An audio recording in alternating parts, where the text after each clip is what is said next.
Also, I had all this power in me and I didn't know.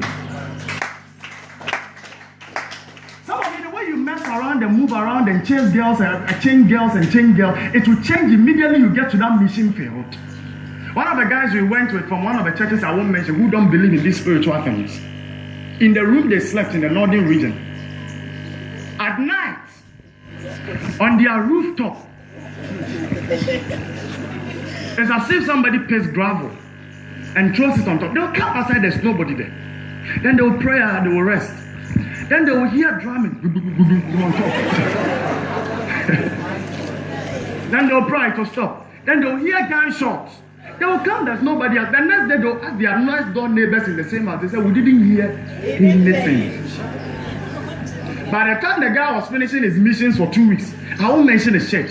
If you come and meet him and he's praying.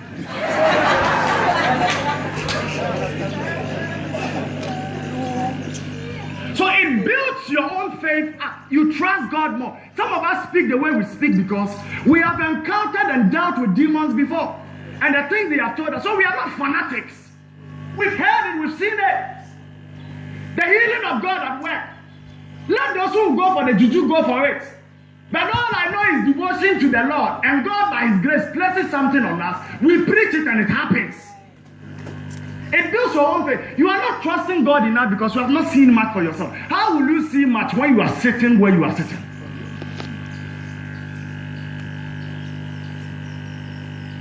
The next is to grant an avenue, and I think that was one of the things I've just shared, so I'll just mention it. To grant an avenue for the power of God to work. Then lastly, the reason we evangelize or we share or witness is to build treasure for ourselves in heaven.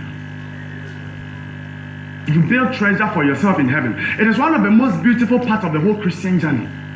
Every assignment the Lord has given to you, Bible says that, behold, I come quickly. My reward is with me to give to everyone according to his deeds. Everything you do for the Lord, there is a reward for it, either good or bad. Now, the one that preaches, the one that witnesses, the one that wins, so the Bible says the person is wise.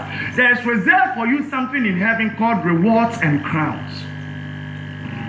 I don't have time to go into end time issues. There's going to be a time the Lord Jesus will reign on earth from Jerusalem for 1,000 years. And in that physical reign on earth, it will be with the physical cities we have. What will end will just be the systems that run our world today. A lot of things are programmed for the end time.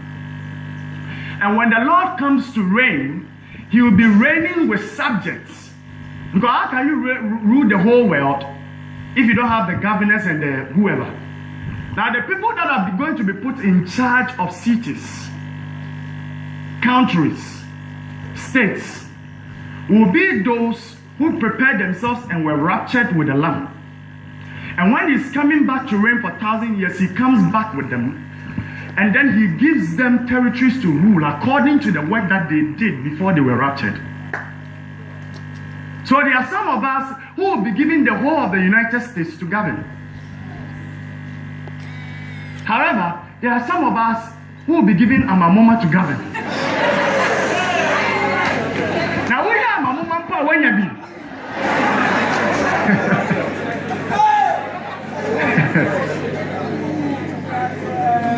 Some of you will not even get one house to govern. And you read on, you see His provision of crowns. All of these are things that we will sit on the same throne with the Lord, wearing crowns. Which crown? You will have no crown if you are not part of the assignment He has given to you. And so stop thinking of just today. I remember when I was a little child. I mean, in crèche, not even in class 1, I can remember how our teachers used to feed us. And today, if I mention my age to you, it's too fast. It's too fast. Also, before I'm aware, now I have 2 children. When I was in school, I thought marriage was too far away. But well, however far, I am now married. And I have kids. I realize I'm growing. No, sometimes it's scary. Because sometimes it looks far, but by the time you are aware, it is there. Those of you in level 400. Don't you remember level 100? You don't remember? Of course, those of you in level 200 say, when will I get to 400?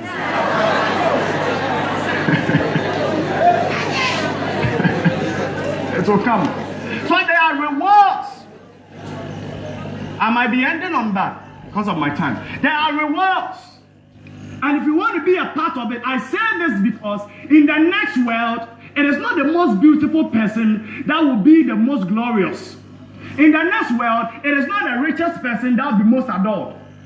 For UCC now, you are the queen of UCC. Whenever you are coming, you are a flashy, beautiful lady. Everybody looks at you. You are the only student with a car in Luigi, so everybody looks at your car. So if there's somebody here, it's not you. That is what this world sees as special. You might be the only person who are the first class in that department, the first person. But in the world we are entering into, it is not about your beauty. It is not about your money. It is not about your cars. It is about how you invested your life here on earth. Don't be surprised that when we get to heaven and you see me that far away and say, hey, Bra Victor, Bra Victor, Bra Victor, Bra Victor. When I was paying money to people to get employment at Bank of Ghana, he was moving in the villages. Teaching in the village. Why? Because he wanted to take his time, go through integrity, and say, I will not pay any bribe. If they will not move me from this village, I will teach in this village till I die. And he affected the students in that village, worked with integrity, was faithful to his wife, and taught people the way of the Lord. When you see me in that next world, it's not about which village I worked. It's about how I fulfilled the assignment that the master gave unto me. Think about this. Think about this. Thank you, Osofo. You are a good MC. Let me say this last word. The reason why a lot of us are not able to evangelize is because of something called familiarity and shyness. I also go through, so I don't behave as if I'm a Superman who every day evangelism comes to me easily. People you are closest to sometimes it's most difficult to speak to them.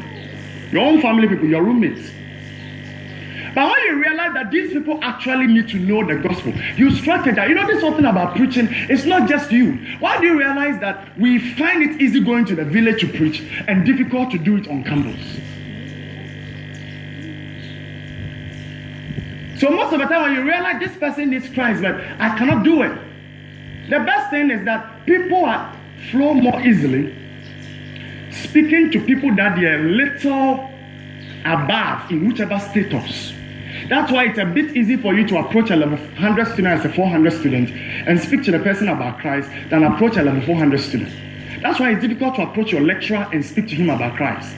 But it will be easier for the lecturer to approach somebody down. That is why it is easy for you to preach to your younger sister than speak to your elder sister. And that's why sometimes it's difficult to speak to your parents because they are higher. That is the way it works. So when you recognize you are living with somebody who is either at the same level with you or above you, and you care about the person's salvation, what you have to do is to find somebody who can deal with the person with their shyness.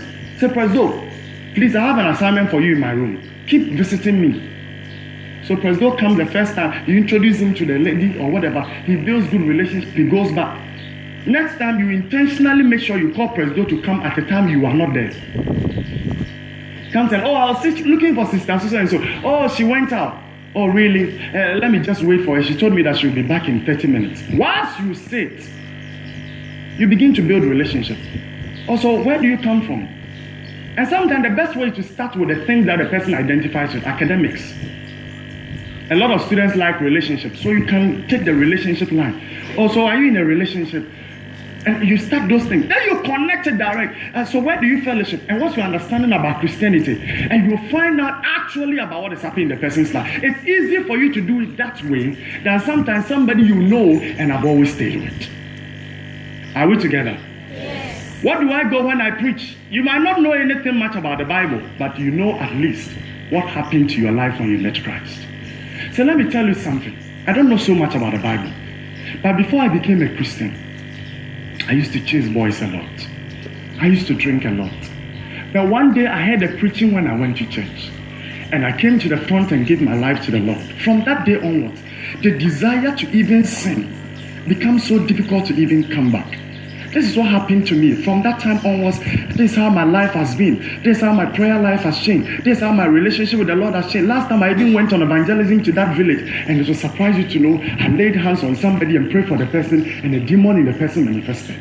My mindset about people have changed. My attitude towards people have changed. To be honest with you, today I don't chase girls like I used to. That is all the gospel you need to preach. That is what we call witnessing. What has been your story?